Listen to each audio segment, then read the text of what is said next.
Greetings, fellow humans, and welcome to Sam and Max Hit the Books. I'm Max. I'm Sam. And we're here today to review the comics that came out on the 11th of September in 2019. A lot of comics this week. We're going to be talking about 14 books. It's going to be a marathon session, so I want to take this time to remind everybody that I do put the time codes in the description for the video, so if you want to skip around to specific things, you can head down there, and it's nice and easy. But let's get right into it this week with the first issue of King Thor by Jason Aaron and Esad Ribic. And this is an interesting one because it's the capper for the Jason Aaron run, which I read a lot of, and you read War of the Realms. Right. And luckily War of the Realms did have an appearance by old King Thor, so, not a total mystery why this guy's showing up and things are happening. That's true, and even if I hadn't read War of the Realms, I still would have got it like, okay, Thor's the All-Father now. Right. Got it. No problem. I thought this was a really cool issue. I'm a big fan of the very first 11 issues of Aaron's Thor, where Thor fights Gore, right, the God Butcher, and the original appearance of All Black the Necros, or long before we learned that it was a symbiote. Thank you, Donny Cates.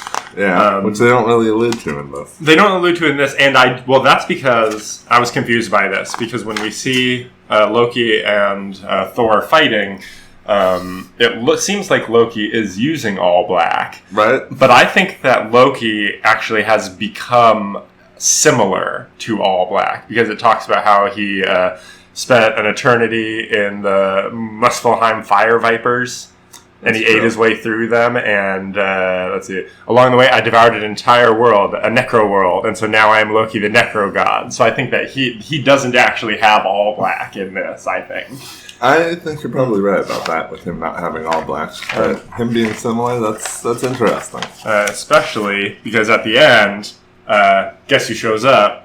Gore the God Butcher. Yeah. And he definitely does have All Black on him at the moment. Yes. I did also quite enjoy the appearance by Shadrach, God of Bombs. That was the big twist of the initial run of Aaron's Thor, that's what Shadrach was the god of. Oh, nice. So that was a nice little hint when at first he was like, I don't even remember what I'm the god of. Right. Yeah. Remembrance. Great art by Esad Ribic. I really like his style. It's kind of polarizing for some people, and I get why. But I think it works really well for a sort of an epic right, that's the thing.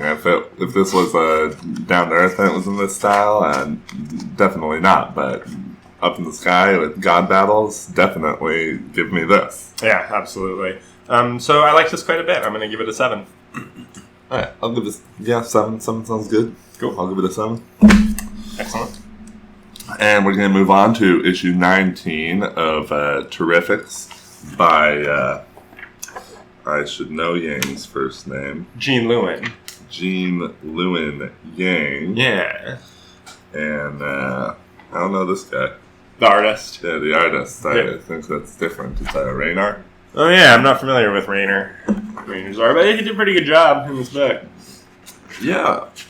It's pretty comparable to what we got prior to this. Prior to Yang's run? Yes.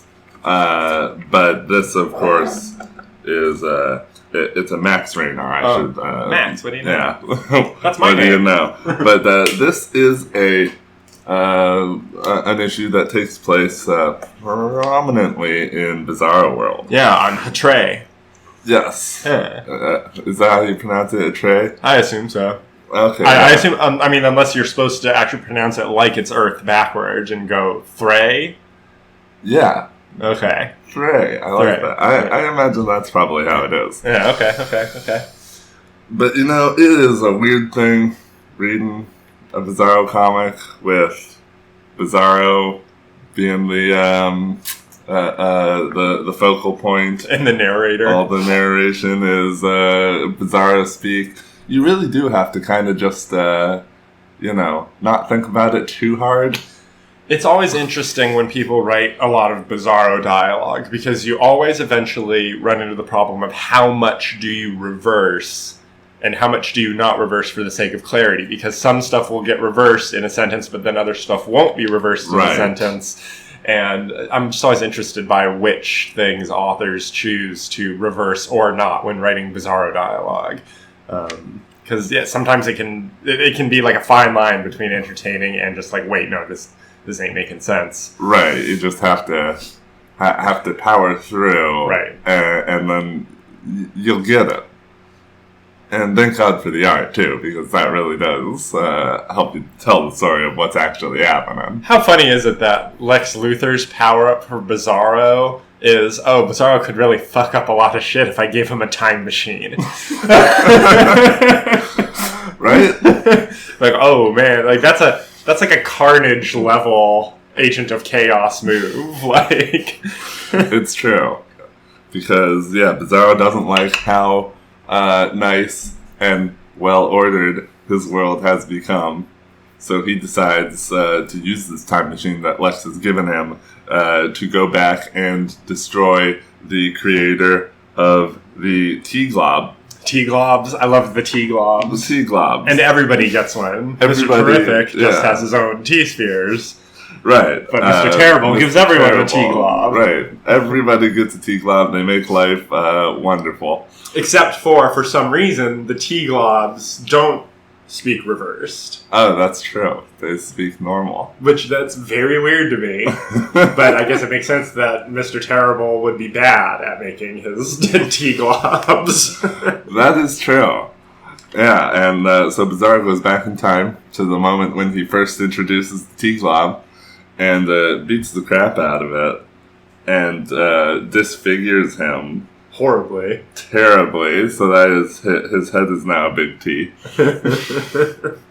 But then when he gets back to his normal time, everything's still wonderful. Yeah, it's interesting how the time stream is so resilient in this case that it wants to have technological advancements happen. You can go back in time and take one out, but somebody else is going to innovate. Right?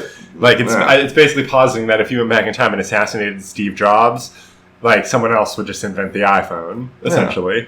Which is a common time travel trope. Right. You know, you can't really change anything. The timeline will self-correct. Yes. I always like the self-corrected timeline. And it's done pretty well here because Bizarro does not realize this, of course. He ain't that smart. But luckily he gets Mr. Terrible on his side. Mr. Terrible agrees that, it's great that and I love it. destroyed the T-Globs. And he's got one T-Glob left that he just uses as a mace. Right? On a chain. Awesome. Hilarious. So they go back in time and they beat up another guy. And then the world's still wonderful. So they have to keep going back in time further and further.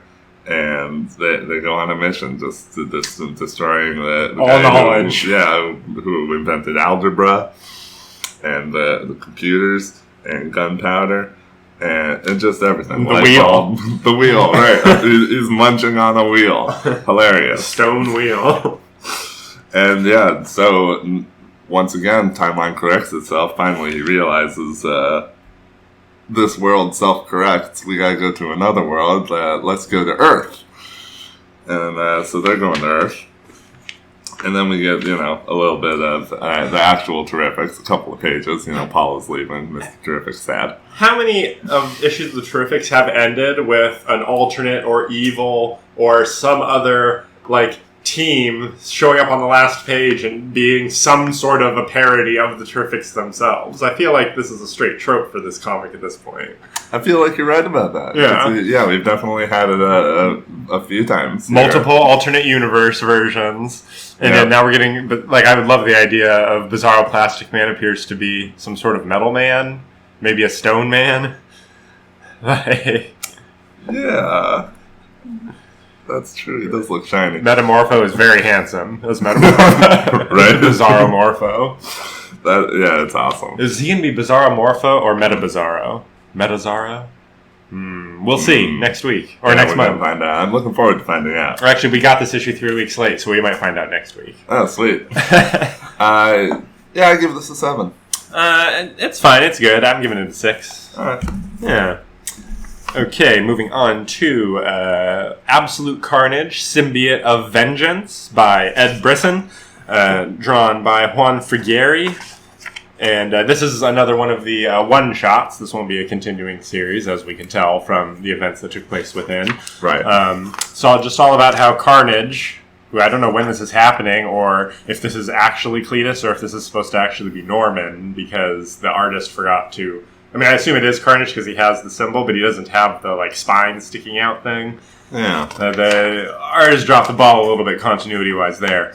But, yeah, this is interesting. I knew Johnny Blaze was the King of Hell, which comes up in this. He's kind of key to a lot of the action. Yeah. But for the little bit of Ghost Rider I've ever read, Danny Ketch is my guy. You remember him from the Spirits of Venom, where it was him and Johnny Blaze with his Hellfire shotgun in the sewers. Oh, yeah, totally. And that gets referenced in this, I believe, because Carnage does point out that he's encountered... Or somebody points out that he's encountered symbiotes before.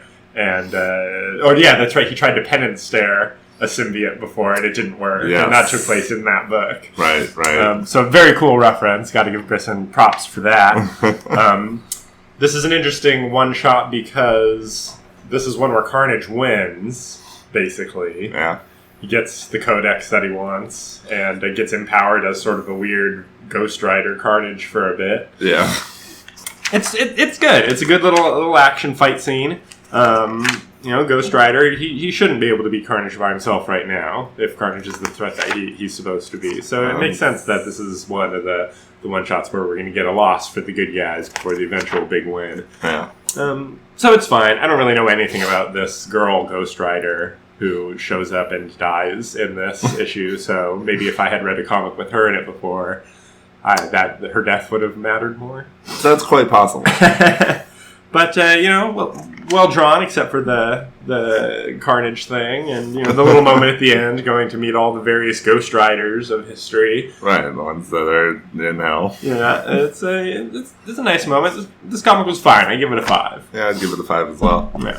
Yeah, I didn't know a lot of the characters, but it was entertaining enough. I understood everything that was happening. So. Yeah. So now we're going to talk about Silver Surfer Black issue 4 by Donny Cates and Tradd Moore. Yes. And yeah, this is a somewhat conclusion to the part of the story that involves Ego and Galactus's incubation chamber. I have a feeling Ego's going to factor into the next issue. Okay, yeah, probably. Because at the end he's like, if you need a hand, just call out. When Surfer's flying away and we notice that Ego is actually orbited by a row of eyes. Yes. Yeah, this issue was like the full psychedelic issue. Like, we've seen some trippy stuff before, but this one has the straight up classic shot of Surfer, like, with his whole face melting and holding his hand up to his face to try to stop the melting as he's experiencing the too real reality of what's happening. It's so good. It's true. As he, he runs into Uatu because Uatu has to tell him, like, no, you can't kill Galactus. The Watcher's face, man. The Watcher's face. Yeah, he gives him one of his penance stares. Lightning coming out of his eyes. Yeah, he gives him the Avengers Endgame time speech where it's like, yeah, you can do that and you'll create a split off time, but your time's not going to be affected by this. All you'll have to do is live with the fact that you created a time stream without Galactus, and who knows what horrible things could have happened in that timeline. Right. Yeah. So of course, Silver Surfer does his despair thing. He despairs. He does. Silver Surfer got some good space emo. Oh yeah, and we get a great 2-page of big old red Galactus standing over him. He looks awesome. Yeah, I love that Galactus is still basically like in a fetal stage, essentially. He's still cocooned in the midst of being transformed from Galen into Galactus. Yeah. He can still take his helmet off. I don't know if regular Galactus can do that. Yeah, that was a weird moment. He looks so weird without his helmet. Yeah, it's very, and he's got 3 little things on the top of his head that make you wonder, like, okay, is that where the helmet's eventually going to be permanently attached to his head? No, probably, yeah. But it's like, he takes his helmet off, and then it's like, real talk. Yeah, he's also sort of emo about everything. Like, man, you're here to kill me, and you seem like you have a real good reason. Right, you tell me that I'm going to do untold horrors? Oh, man, that sucks. Yeah. Yeah, very, very interesting angle on Galactus. And their fight, where Surfer's board is morphing into various animals, and Galactus is, like, metamorphosizing his, like, bloodstream thing that he's in into various animals. Oh, yeah, right. Like the nuts. dolphin and the snake and the wolf. Oh, man. Yeah, a very mythological battle as they take on various animal aspects to do a cosmic battle. Yeah, which is awesome. It's so good. Really what is, this is a drug issue. And then, I think I've mentioned before how I've always wanted Tradd Moore to draw a Dragon Ball comic at some point. I mean, yeah. And then in this issue... You have mentioned that, I remember. And then at the end of this issue, what does Silver Surfer do? He preps a spirit bomb. Right! He does exactly that. He gets Ego to help him prep a spirit bomb by calling on the energies of all the places in this proto-universe that will eventually become the regular universe. It's choice. Yeah. This is the good stuff. I'm glad you made the spirit bomb connection because I also totally made the spirit bomb connection. Yeah, it's almost too obvious. Yeah. So good. It's just funny because that you can change reality here, but your reality won't change. It's just like Future Trunks when he comes back in time. Right. Right. This is just Dragon Ball dressed up in a Silver Surfer outfit. Right? Yeah, I give this an 8. Yeah, I'm gonna give it an 8. No, I'm gonna give it a 9. I loved it. I loved every page. This is exactly everything I want. It's got the spectacle. It's got the emo. That's true. As only Norin Rad can do. Yeah, goddamn Silver Surfer. Real quick, let's touch on Batman 78 by Tom King and Clayman, which is an expertly drawn issue of Miami Vice. Oh man, it's so funny how well it's drawn, but then it's just like Bruce Wayne on the beach. On vacation. Bruce Wayne and Catwoman are on vacation. And they keep wearing in suit or out of costume. In costume, out of costume. Appearing to only have one conversation the entire time, very slowly. Yeah.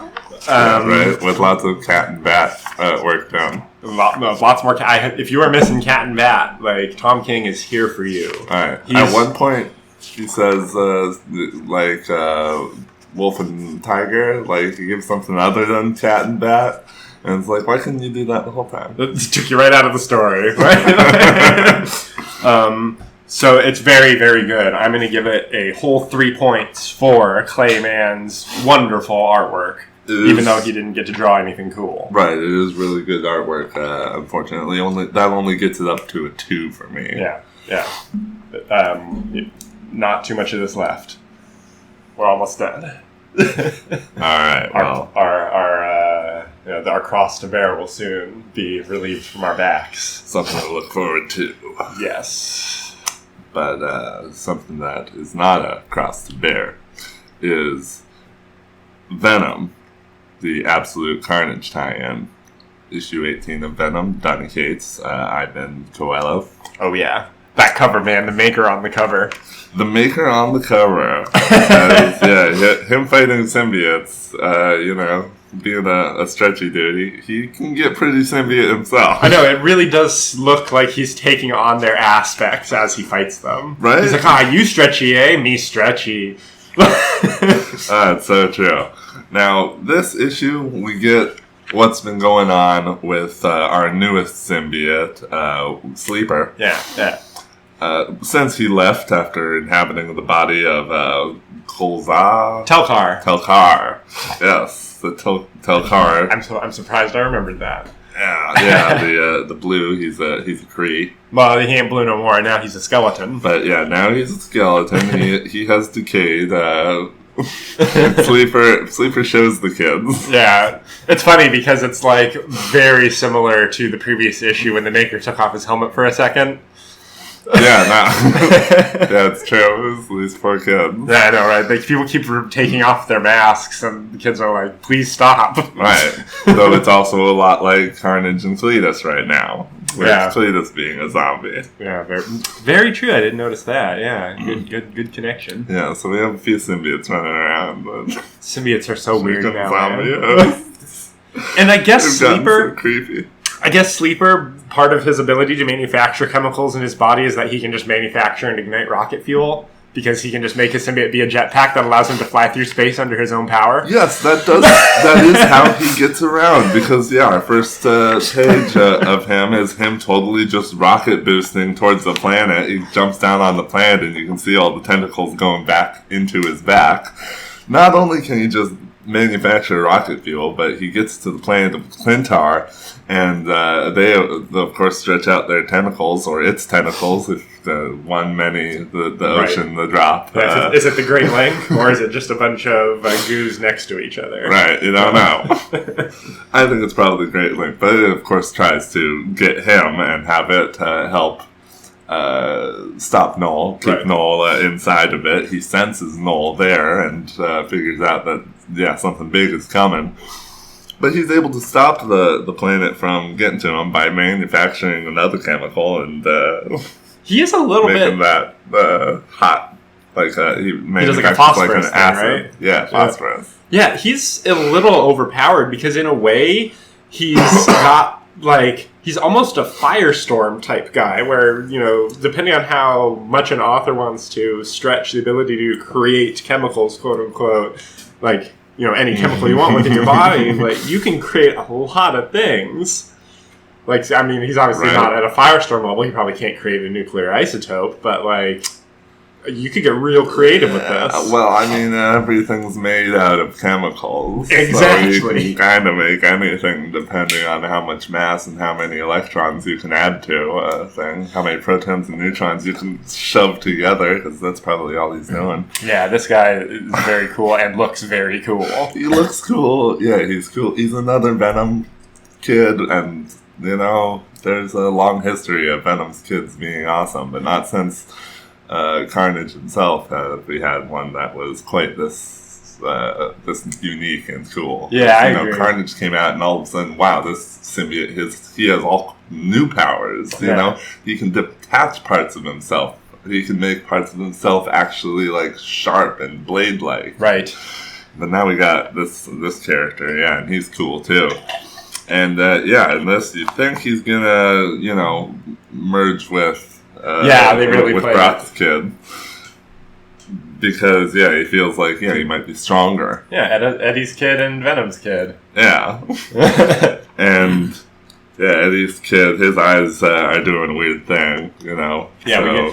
we get an interesting reveal of his symbioteness coming out. Yeah. So. Assuming that is actually what he is. But the other big thing that happens in this issue is the return of Hybrid. We were talking about how Hybrid was the one symbiote who wasn't going to be able to show up because he was separated into the Life Foundation symbiotes, but just kidding. Yeah, because to get away from the Maker, Eddie's kid and his buddy, who's somebody else's kid, right? Yeah, that's Harry Osborn's kid, Normie. Right, Osborn's kid. They smash the tanks containing the Life Foundation symbiotes that the Maker is keeping, and he's gonna destroy them. And they didn't smash Sleeper's tank, unfortunately, so he's still trapped after having been taken down by the Maker. Yeah, that's too bad. And Telkar's body seems to have been completely blown everywhere, so Sleeper's definitely going to have to get a new host by the time this is said and done. Right. Telkar's done. Right. No more Telkar. He is now decayed and gone. But the Life Foundation symbiotes, they immediately go for the Maker, and he isn't quick enough to stop them, and they take over his body. That's scary, man. That is scary, because, now they just got Stretchy in there as a host. I feel like he just became the second most powerful bad guy in this whole thing, because, 4 symbiotes plus the Maker's crazy intelligence and knowledge and, personal body malleability gives that hybrid symbiote a crazy amount of, he can make himself in any shape, man. Yeah, and so that's super dangerous, and he gets normie for a minute.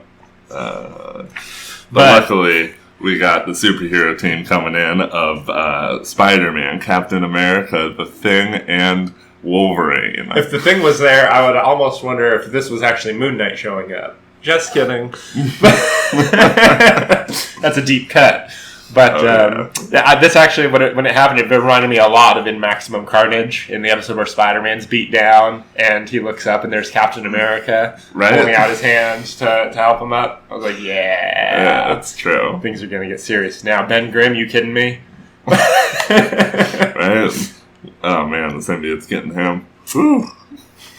So, yeah, pretty good issue. Yeah, this is a fun thing. Lots of things are happening. I'm looking forward to more of it. I give this a 7. No, I give it an 8. I'm giving this one an 8 too. I liked it quite a bit. Yeah. Alright, moving on to Powers of X, issue 4 by Jonathan Hickman and R.B. Silva. And this issue was very interesting as a huge counterpoint from the last issue of House of X, because that was like such a deadly serious melodrama. Everyone's dying, ends with like Professor X breaking down. And then we get this issue, which is like the funniest issue that we've gotten in this run, because it's all about how weird Mr. Sinister is. Right. Now, Jonathan Hickman, for some reason, writes Mr. Sinister as an extremely fey megalomaniac. Yes. It's not to everyone's taste, somewhat understandably. This dude is wacky. Mm-hmm. He is like a cartoon character almost. Yeah. And I do wonder, it does seem like this timeline might be one of the alternate timelines too. If this is a timeline where Mr. Sinister wasn't too interested with the mutant gene, which seems very unusual for him, but I guess we'll see if that's to be revealed later. Right, yeah. But even the infographics in this issue were essentially comedy pieces, because it's like, it's a newspaper or like a newsletter for the Sinister Island where all of the readers are just clones of Sinister. They have like a paparazzi newsletter. Right, the Sinister Secrets. And a lot of them are, describing things that we recognize. 2 kids jump out of a plane. There's another brother. That's obviously describing Cyclops, for example. Right. But then at the top of the page, there's a couple of little infographic things that just say lies, lies. So you really have to wonder about every single thing written on these pages. Because Sinister is a lying motherfucker. Yeah. And we also get some real good Doug Ramsey stuff. We see the introduction of Doug Ramsey to Krakoa, while Professor X is dressed exactly like Cassandra Nova at the beginning of the Grant Morrison run. And Hickman knows that for sure. So that to me is a huge Sinister, like, ooh, we should not be liking Professor X in this sequence. Something sinister is happening. Okay. He's wearing sinister clothes, and the rest of the issue is about Mr. Sinister.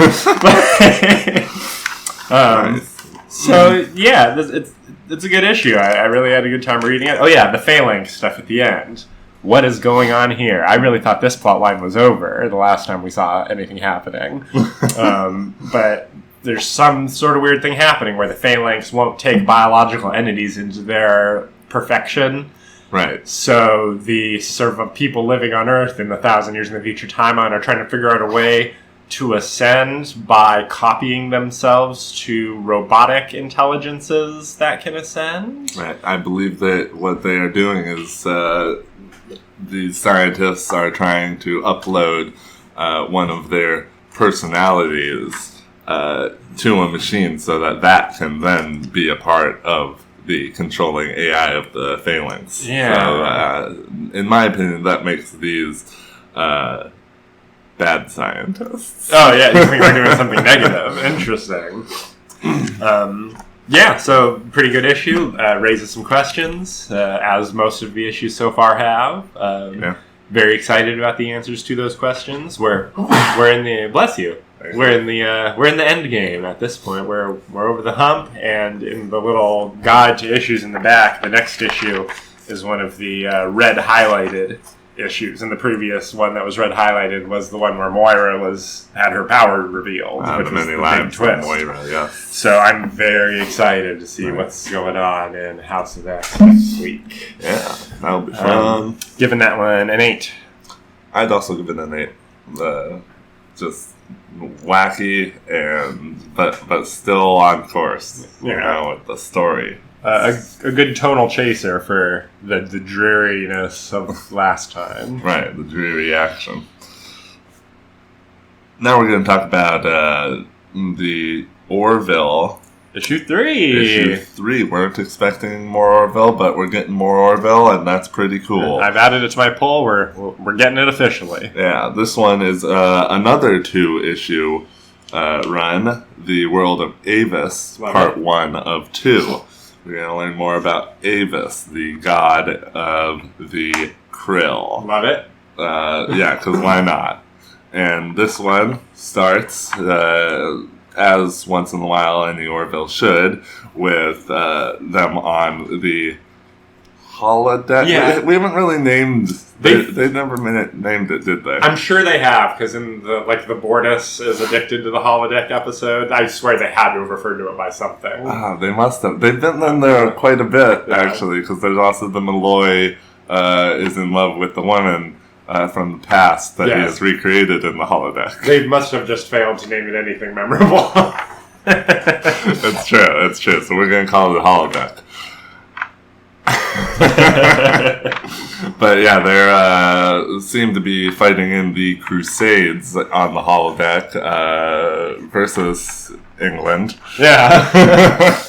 But that kind of reminds me of Bashir and O'Brien on the holodeck. Doing the Alamo. Exactly. So we get some fun there, but they get called to the bridge, of course, because stuff is going on. There's a freighter, an Alliance freighter, that is traveling into Krill space. So that's not allowed, so they catch it in their tractor beam and find these scientists on board who are like, we got multiple malfunctions and didn't know where we were going, and all kinds of bad stuff. And it's like, okay, but John, he knows the engineer, and he knows she's competent. He does not buy the story that they would have so many malfunctions with her in charge of repairs. It just didn't make sense. So they keep an eye out. So, they're smart people. Mm-hmm. And they find out, that these scientists are the ones who got assigned to study the holy book of the Krill. Right, as much of it as they managed to get when they were on their undercover mission. Taking pictures with their communicators. Right. Yeah, so there's like holes in their knowledge. Right. So they got more information from like a black market dealer alien thing. But the point is, these people who worship the Krill god, they've been converted. Right, they read the book, they got converted. They started doing the various things that the book says you do. That's how you live as Krill. And they're converted, and that's not okay. That's not a good thing. But the last little bit is that a virus has found its way into the Orville's computer, and now they have been drifting into Krill space without knowing it. Yeah, that's the interesting thing to me, because the virus got into the system right when they interfaced with the freighter's computer near the beginning of the issue. So it's like, was that some sort of a booby trap that the engineer set up so that like any ship that attempted to stop them would have this thing happen to it, and they could be surreptitiously carried into Krill space even if they were picked up by someone? Yeah, it seems that way. Yeah, very interesting. Yeah. So I'm looking forward to reading the next one and getting the conclusion to this. I give this a 7. Yeah, no, that's pretty good. I'm giving it a 6. Alright, cool. Alright, moving on to issue 4 of Event Leviathan by Brian Michael Bendis and Alex Maleev. Honestly, not the worst issue. I was somewhat entertained by this issue in comparison to the 3 previously. Things are happening. I can give it that credit. Right, and it references a lot of things that have been going on, trying to draw them to a conclusion without actually telling us everything. Right. But at the end of the day, we're on issue 4, and like 90% of this event so far has been this group of people standing in a room talking to each other, most of them sounding so similar to each other that if somebody speaks off panel and you can't directly see where a speech balloon is pointing at someone, you do not know who said that line of dialogue. And you know what? That's true. Bendis doesn't care. It doesn't matter who said it. Yeah. So, yeah, the fact that it's all people standing around plays to the strengths of Alex Maleev's art, and I gotta give him credit for the 2-page spread of Superman trying to outspeed the blue explosion. Yeah. And you have to turn the page around to read where all the lettering boxes have been placed. It was pretty cool. It's a pretty cool looking page. Very cool colors. Yeah. The lines of red and blue, this like... And Superman's face looks great. Yeah. Like, I really enjoy that.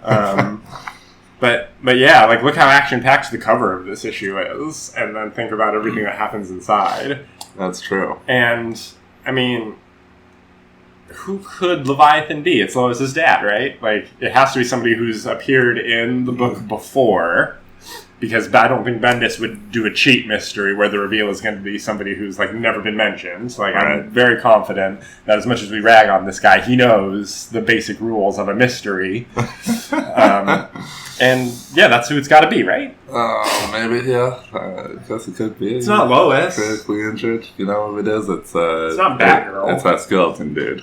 Skeleton investigator. The guy who was in charge of Argus, or the DEO. The DEO. Yes, the DEO. Yeah. It's not going to be him, but I miss him. I want to see more of him. So I'm giving this one a 4. Yeah, that seems right to me. Cool. People standing and talking. Yeah. We're going to talk about Berserker Unbound, issue 2, by Jeff Lemire, Mike Deodato Jr.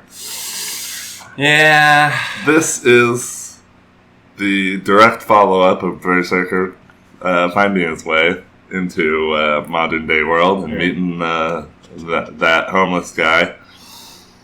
And, so for this issue, it's him and the homeless guy talking to each other, and neither of them understanding what the other's doing, so they're just guessing based on gestures. This guy thinks Berserker is some kind of weird cosplay fetish dude, and Berserker thinks that this is some oppressed slave guy. Right, but somebody who knows about the magics going on and might be able to help him. Right, he does think that he knows about the magics because he goes back to where he came out and finds some graffiti, and it's like, this is the place. This is the graffiti that will take me back. Tell me how to turn it on. Right, these are the magic rooms. Tell me how to. And the guy's like, I don't understand you, but I'm going into the village. And he gestures towards the village, and he's like, the answers I seek are in the city, eh?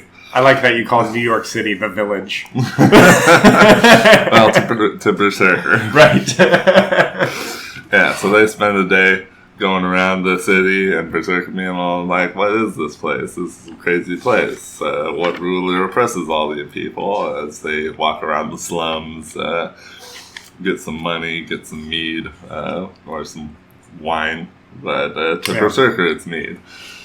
And the whole time he thinks they're going to the wizard or wherever, and by the end he's just like, he realizes like, oh, you never intended to take me anywhere. You just wanted to get some food and go back to the place, huh? So they part ways. Yep. Yeah. So I thought the general idea of, them gesturing and not understanding each other, and I found that to be rather humorous, which I liked. But as an issue 2, I mean, I'm not really sure where they're going with the plot yet, but that worries me. Yeah, I also was pretty mixed on this. This was another case, kind of like Batman, where the art is very good, Yeah. But outside of, Berserker himself, Deodato's not being asked to draw anything particularly interesting. All the coloring is a little bit flat. Yeah, a little bit monochromatic. Which, honestly, if this book was taking place still back in Berserker's times, it kind of works for that. But for this, it all feels very plain-ish. Right? It's making the city seem kind of old-timey when we're in the future now. Right. This issue kind of left me cold in a way. I honestly am mixed on even really continuing this series. I get you. I mean, it didn't go anywhere is the thing. Yeah. That was kind of the joke, but at the same time, I want it to go somewhere. Yeah. So I'd give it a 4. Yeah, I'm going to give it a 4 as well. Okay, moving on to the Moon Knight Acts of Evil annual by Cullen Bunn, drawn by Ibrahim Mustafa and Matt Harak. This is a jumbo-sized issue of Moon Knights fighting Kang the Conqueror. Oh, I didn't even notice that it was extra large. Boy, is this an entertaining issue of comic books. I don't think I've ever read a Moon Knight I didn't like. It's so interesting how Moon Knight appears in a very high percentage of very good comic books. Right. And I'm glad that his star is going to be on the rise with his show coming up. A lot of people are going to know who Moon Knight is now, and I kind of like that, and I also kind of don't, because Moon Knight's kind of like a cool secret of comic books, like... Right? Yeah, it's one of those like ones where it's like, man, you read that Moon Knight, though? And, Kang, he's a really all-powerful villain in a lot of cases. And Moon Knight tends to be... he's God-powered, but he tends to be kind of a street-level guy. So it's very interesting to see him in a fight against Kang. And he's definitely not able, really, to stand up to Kang. Most of the Moon Knights are losing to Kang in the various time jumps that take place, where we see, Cowboy Moon Knight, who has the best dialogue. If I can just read some of his dialogue. Yeah, go right. Sorry, you old owl hoot. Ain't no way I'm letting you get your filthy paws on one of Conchu's totems. I'm afraid all I got for you is a heaping helping of silver. Oh, man. Yeah, that's he's the good stuff. We get some World War II Moon Knight fighting for the Allies in Germany in 1945. And we get Roman Moon Knight. We get Civil War Moon Knight. We get Chicago bootleggers in 1925 Moon Knight. Oh, yeah. Yeah, London during the time of Jack the Ripper Moon Knight. Pirate Moon Knight. Post-apocalyptic Moon Knight in the ruins of New York, 100 years in the future. Oh, yeah. Bleak, hopeless. Yeah, I like that they threw a future in there. Mesopotamia, the original Moon Knight, who really reminds me of the original Slayer from Buffy the Vampire Slayer. You're not wrong. Yeah. Basically the same character. Yeah. And then, at the end we get Moon Knight Infinite Crisis, where they managed to pull all the Moon Knights out of the time stream, exactly like the conclusion of the Hawkman arc. Yep. This issue was basically the Hawkman arc compressed into one annual. It's true, except Moon Knight is jumping backwards. Oh, wait, actually, yeah that's what Hawkman was doing. Yep.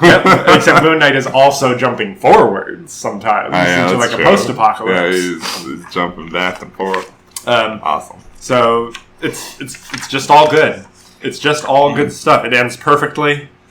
Yeah. Like with the original Moon Knight having to be trapped in a bubble outside of time with the totems so that Kang can never find her at any point in time. I know, because Moon Knight was able to get to all 3 totems and touch them for just 1 second.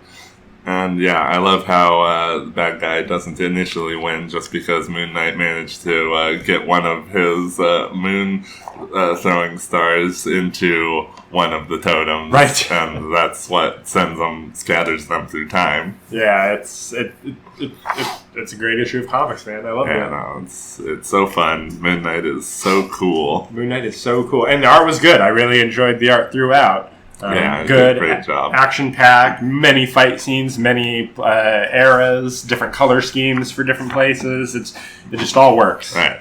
Moon Knights. All white like the moon.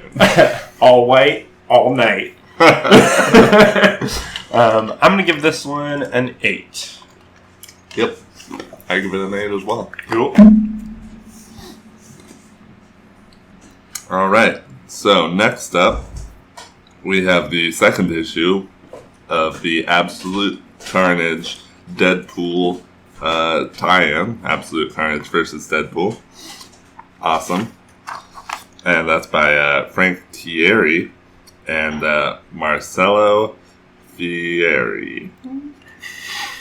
Which is interesting. That name's kind of rhyme. And this one, as we know, that Carnage has decided, he has realized that Deadpool himself is a unicorn of codices. Yeah, he has also been hybrid, essentially, at one point. Right. And also to have as they point out, had the Venom symbiote once, but that doesn't count. That's not canon. Which is hilarious. Love that. And then, man, this issue is a real parade of the D-listers. Will-o'-the-Wisp, are you kidding me? Will-o'-the-Wisp. Yeah, Deadpool, he's running around. Carnage has trouble with Deadpool in the end. He sends his minions after him. They're a bunch of idiots. They're really a bunch of... I love the Three Stooges bit with these guys. Like, they are real incompetent. Right, exactly. He blows them up, no problems there. But we get a fair amount of good action in this issue. He gets stabbed several times. Well, like a lot. He shoots them and slices, so that, they're symbiotes. It doesn't do much to them. This is all the violence that you want in any Carnage tie-in. Right, and also the violence of any Deadpool comic. It's you get a good amount of bang for your buck. Yeah, a real Clockwork Orange about it. A bit of the old ultra-violence. Yeah. And, that's what it really boils down to is, lots of fun, violence, guns, swords, symbiotes, all going after each other.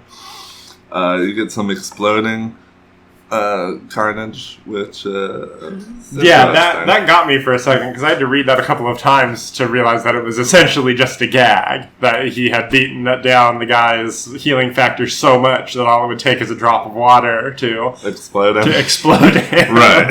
And I was like, wait, is this guy like the Wicked Witch of the West? Like, did he not? Oh no! I just didn't get the joke. Right. It was gonna explode anyway. Right.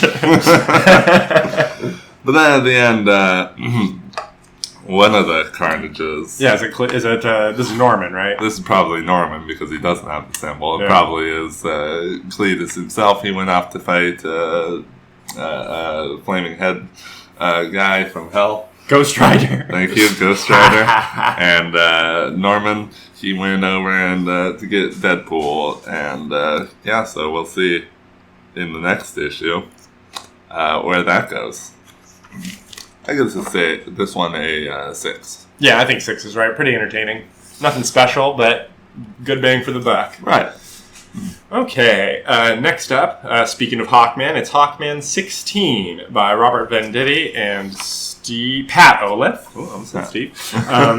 So, yeah, we get a little more of the history with Hawkman and the Shade, and when they fought the Gentleman Ghost in the past, and now they're in the Shadowlands, and they need to test how strong the Shadow Thief is in the Shadowlands, and it turns out he's omnipotent. Yeah. So, oops. I like how Hawkman guilted the Shade into stopping his life of crime. Right, yeah. Yeah, I like it when they turn their villains good and then team up with them later. Yeah. The interesting undercurrent to this issue is the fact that Hawkman is starting to get, more dangerous and aggressive. Yeah. And you'd think, if you were just reading this comic, that it has something to do with his shadow being stolen. That, having no shadow is adversely affecting his psychology, right? You'd think that. Or being in the Shadowland itself is having that effect. Right. What it actually is, which you would only know if you read solicitations for upcoming comics, is that, I'm going to spoil a little bit of a thing here, is that Hawkman has already been infected by and is falling under the influence of the Batman Who Laughs, and is going to be one of the 6 guys, like Gordon. Remember how Gordon is secretly infected? Oh, man. And pretty soon, I think the next arc that we're going to be leading into in Hawkman is going to be multiple issues of Hawkman being evil. So, whoa, but still tying in with the Batman who laughs, that's interesting. That's some null level stuff. So we will see how that goes, unless I'm wrong, and that's just 2 incredible coincidences, but I'm like 95% sure that that's what's happening here, and to me that's a little bit crazy.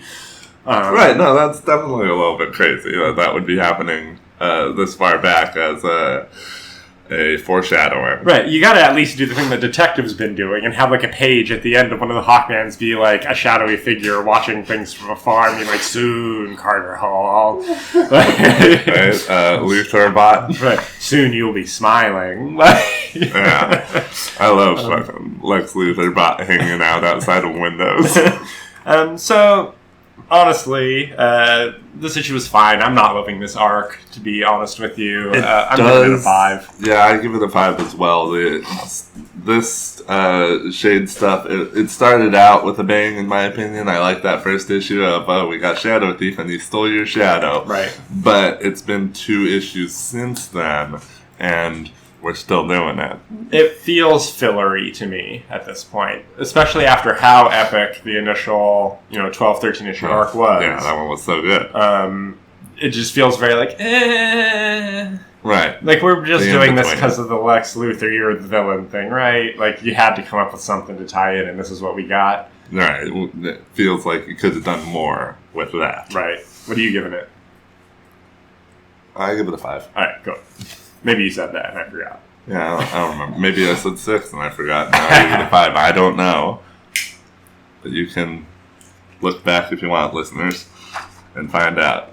We're going to talk, lastly, about Detective Comics, Batman Detective Comics, issue 1011. Wow.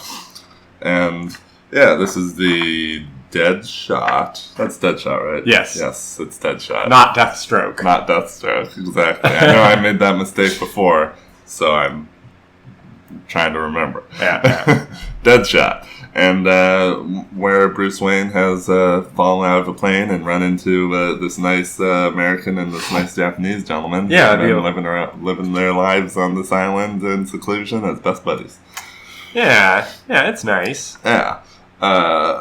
Batman walks into some mud to conceal himself, which is pretty funny, before he puts on his bat-eared helmet. Yeah, I did actually enjoy that. That justified his makeshift Batman costume to me a little more than I gave it credit for in the last issue, and I was like, well, he's just proving that Bruce Wayne is Batman by doing this. Right, but make him think that this is just some jungle warriors, because, the other 2, the soldiers that he's run into, they totally help him take down Deadshot by, swinging that plane down into him. I understand that Batman is very smart and understands how, like, pulleys and levers and things work. But they got that whole fuselage up into the plane, or up into the trees very quickly and quietly, considering how close they are to where Deadshot and those survivors are. Right? They're so close that Deadshot pinpoints a monkey on a tree right by them. Like, they can see him shoot the monkey. Right. The monkey's on the tree right behind the American guy. Right, and they haul that plane engine up into the tree for some Ewok-style jungle violence. Right? Which is hilarious. Yeah. Especially when the guy is sitting in the cockpit of the plane and swings down into him. Yeah, was that necessary for him to be in it? He didn't need to be in it. He should have been helping the Japanese guy hold the rope taut. Yeah, there's no, like, steering angle of what's happening. No. He's just holding... Well, maybe there is, because he's got a rope going one way in one hand and a rope going the other way in the other hand, so maybe he is pulling He's aiming it? Oh my gosh, you might be right. Anyway, it's pretty hilarious. Very but, yeah, Japanese guy gets shot. Too bad. You think he's gonna die. You do. Yeah, but Batman then goes and he punches Deadshot. Deadshot goes down. Yeah, Deadshot goes down like a chump in this, and I love it. Right? I like it too. luckily, Japanese guy does not meet his end, and Batman keeps their secret that they're in there because they just want to live the rest of their lives in the forest with each other. They don't want to go back to society. No, they're cool. They're pretty old already. Bruce filled them in on all the current events. Right, and he leaves them with a communicator so that they can stay in touch with just him. And he can fly over in his bat jet every now and then and drop supplies down to him. And I love the supply box. Yeah, he drops down just the best books. He drops down like Catch-22, 1984, Sun and Steel. It's just... I love looking at all the titles. It's just a great box full of books. And the second communicator, and with a little note that's like, here's another communicator so you can both have one just in case. Because, of course, Batman thinks of that. Right, exactly. I'm not going to leave him just one. There's two of them. So that's fun, it's real nice. And, then we get a little bit more Mr. Freeze teaser at the end. It really seems like Mr. Freeze is sending people out to get new body parts so he can build a Frankenstein wife. And I don't know how I feel about that. Yeah, that doesn't seem like his style to me. And I enjoyed this issue as a conclusion to the Batman Falls Out of the Plane thing. I'd give it a 6. Yeah, this one was all right to me. There was some good moments. I'm gonna give it a 6 as well. Cool. Right, we did it. We brought it in just under the hour mark. Thanks a lot for you guys for hanging out for this marathon session. Wow, 14 comics. If you've got a book you'd like us to read, please let us know. That's why we read Absolute Carnage versus Ghost Rider, our Spirits of Vengeance this week, because a listener asked us to. So. Right. Thanks for that. And subscribe, follow me on Twitter, and we will be back in the very near future with even more comic reviews. Take it easy.